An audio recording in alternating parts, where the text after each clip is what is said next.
What happens when you're in the mainstream comic book industry and you don't want to take any responsibility for your work? What happens when you create something that's for a niche audience, but you want to pretend that it's actually for a mainstream audience, and if you don't purchase it, you're all kinds of ists and phobes? Simple. Create a Baba Yaga, aka a Boogieman, and then use that to gaslight people by emotionally manipulating and blackmailing them. Let's get into this video today, and by the way, it's likely going to ruffle some feathers from all kinds of quarters, and I don't care, because warning, this channel contains opinions.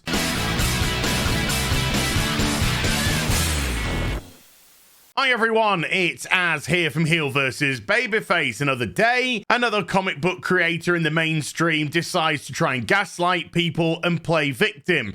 Hell surprise. In this case, it turns out to be a chap called Tim Sheridan, and if you kind of think that name's familiar, like I did, I had a quick look at their IMDb, and they were responsible for some of the episodes of He-Man Revelations. Yes, that absolute piece of canine fecal matter. We're early on in the video. We'll leave the fruity language till a little bit later. From Kevin Smith. And as ever, do not contact them. I do not condone anyone contacting them or anything like that. In actual fact, anybody mentioned in this video, this is an opinion that I have about certain aspects of the industry. Tim is responsible for the new Green Lantern miniseries. No, not Hal Jordan. No, not Jon Stewart. No, not Kyle Rayner. No, not Guy Gardner. The original Green Lantern, Alan Scott, who, and by the way, folks, you are never going to believe what I'm going to tell you right now, has been in recent years turned gay. Yes, it's something which has never happened in mainstream comics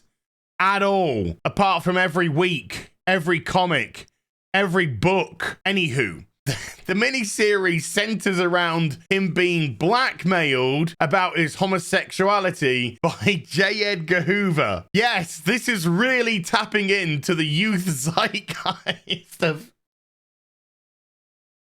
Who is this for? Seriously, who is this for? Anyway, Tim decided to sell his comic, nothing wrong with that, by creating a video on the Twit-Twats, aka Director X.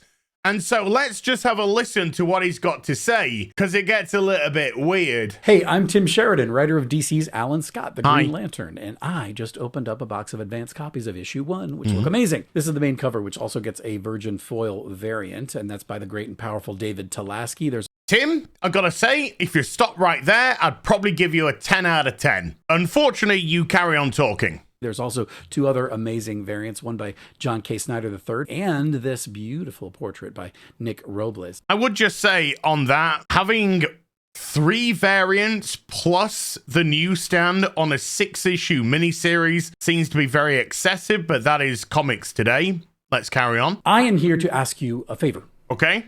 The book comes out next DC Tuesday, October 24th, but that's today. And by the way, I just want to pay you a quick compliment. I love the Transformers in the background. Big fan myself. Already the haters and the queerphobes are out in force.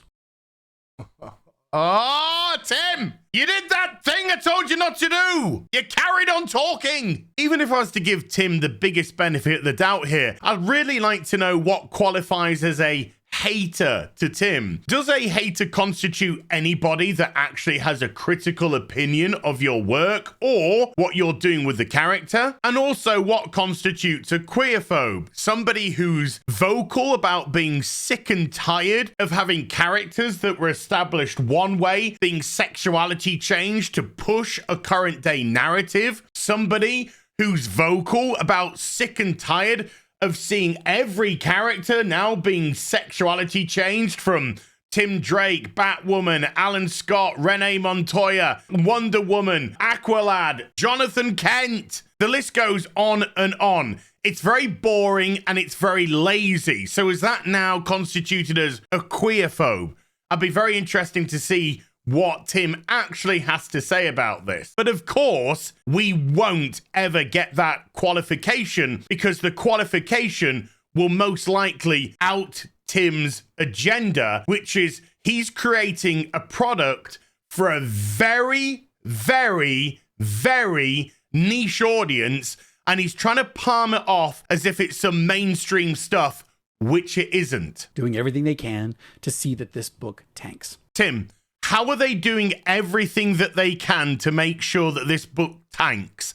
What power do they possess? Are they picketing the publishers so when the trucks with the 10 books that you're going to sell comes out, oh no, they're blocking the road. We can't get these 10 books to the comic book shops, which are on the verge of closing down because we keep pushing this fucking garbage. Whatever will we do? God damn it.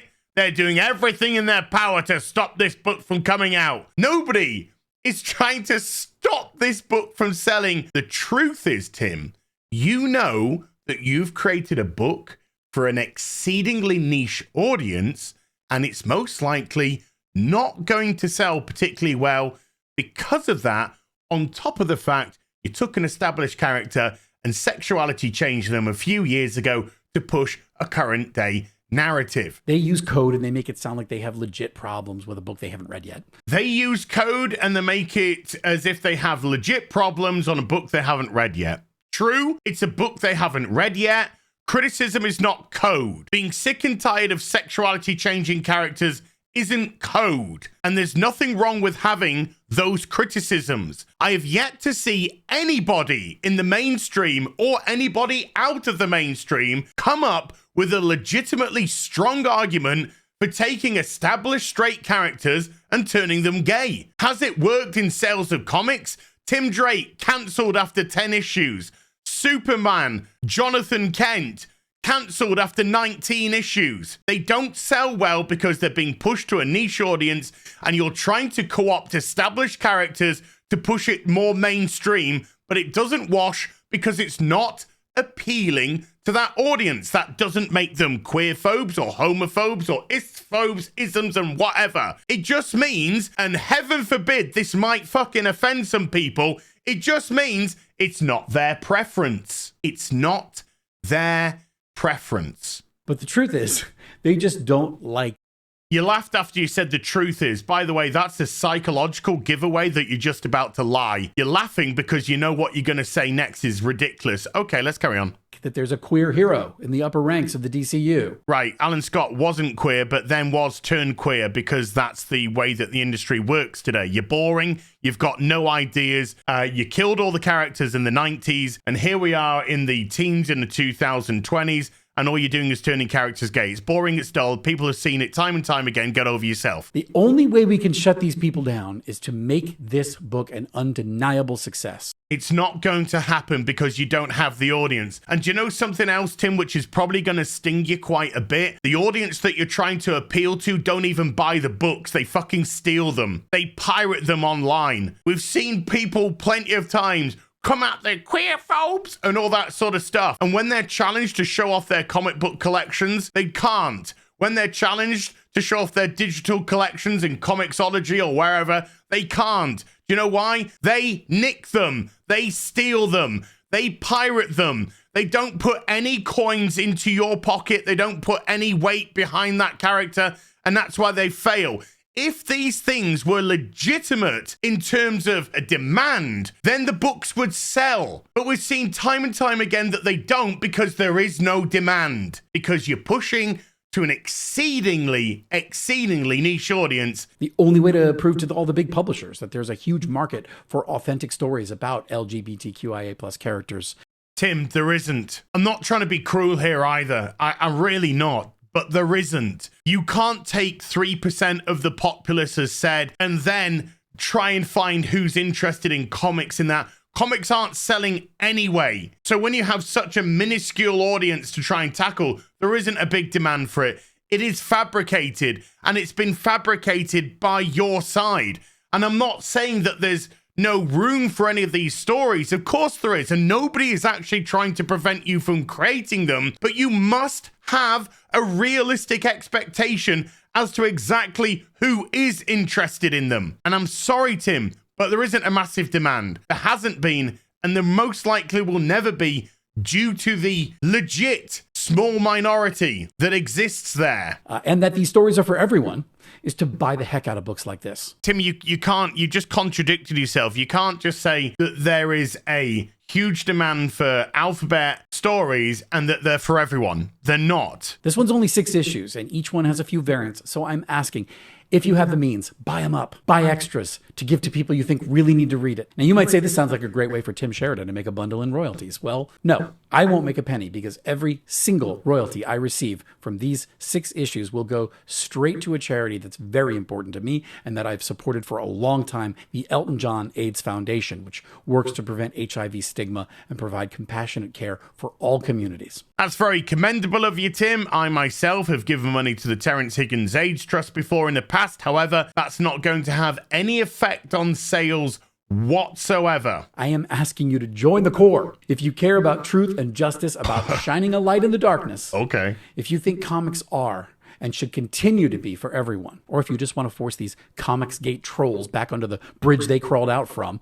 Tim, I'm going to stop you right there because you've just gone into the realm of embarrassing yourself. First and foremost, comics are for everyone, but that also means that the customer can discern what they want to and what they don't want to purchase. Just because, again, I'll reiterate, a customer is not interested in a certain subject matter does not make them an istaphobe or a troll. Now, the next part, which is probably going to ruffle a few feathers, but I don't give a flying fuck. A few years ago, I think the term Comicsgate actually meant something. It was meant to be a direct response to the mainstream comic book industry and its treatment of its customers, because they were being called all kinds of shit, Tim, and they were meant to be customer focused, customer first. And there are some great people within Comicsgate. There are some wonderful creators that produce excellent product and get them out in good time. There's also some pieces of shit within Comicsgate now, and there's also people who are way, way behind, years behind on their books, which to me doesn't seem particularly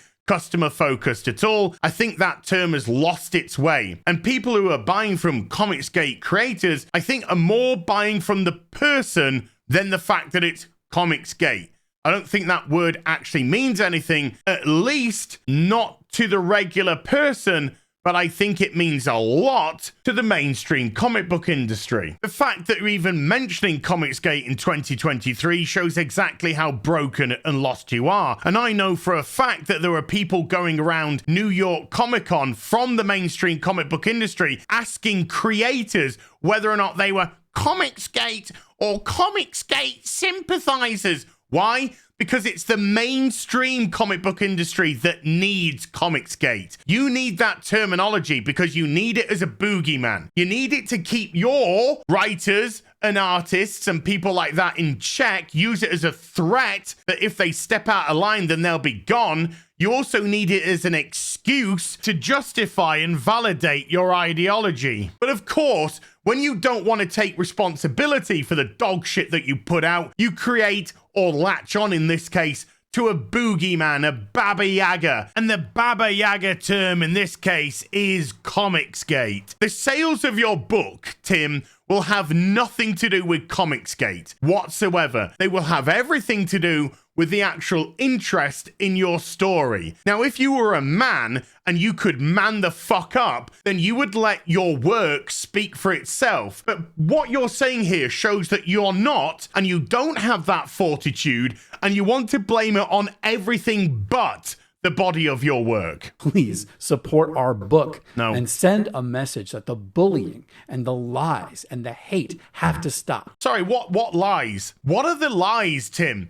Are the lies the fact that it's actually the mainstream comic book industry that has been treating its customers like shit for years? That's not a lie. That's a fucking fact. Is it a lie that Dan Slott and others have told customers to fuck off? That's not a lie. That's a fact. Is it a lie that people like Kelly Sue DeConnick have come in and said, if you don't like my politics, don't buy my book?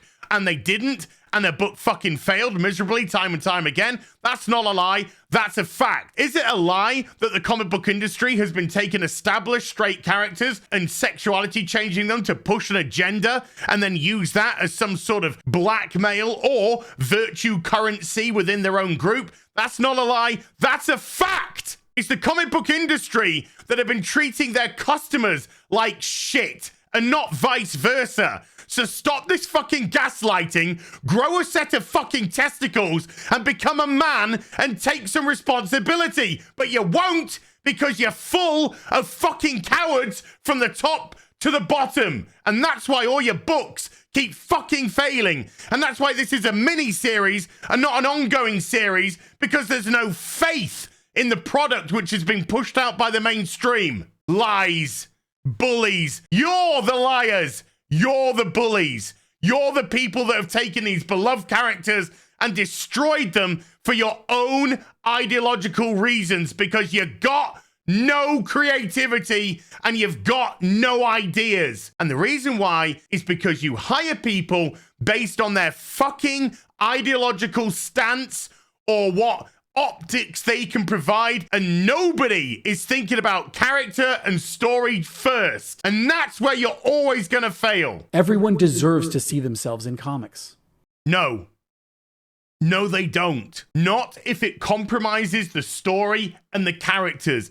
They are the things which come first, because surprise, surprise, comics have been around for over 80 years. And the reason why they've been around for so long is because it doesn't matter your race, your gender, your sexual orientation, your religion. It's the themes that people relate to, not the superficial. And the sooner you people fucking realize that, the better. But you won't, because you're ideologically driven, and your ideology is based all around superficial traits and lack of character and lack of fortitude. Everyone needs allies, and if you're an ally, now is the time to step up. What does that even mean? It means nothing.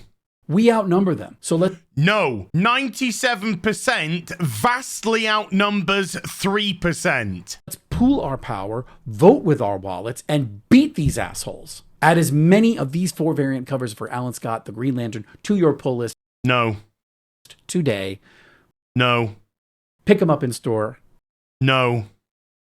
next week, No. Tuesday the 24th. No. Thank you Welcome. so much. This is unfortunately just a typical example of the mainstream comic book industry. Tim could have just come out and say, hey, I'm the writer of this Green Lantern book. Please go out there and buy it, support it. I don't think there's anything wrong with that. I don't think there's anything wrong with a creator or writer pushing their product. But when you try and gaslight, when you just create lies, when you try and make excuses for the reason that it won't sell, and it won't sell, and it won't sell because it's for a niche audience and it's not for a mainstream audience, and you try and blame everybody but that, but it's an easy excuse to have. And it's never been easier in current day for people to blame their failures on everything else but themselves. Meanwhile, Eric July just laughs in the Rippaverse at all of this bullshit. I'll see you in the next video. You take care. Bye for now.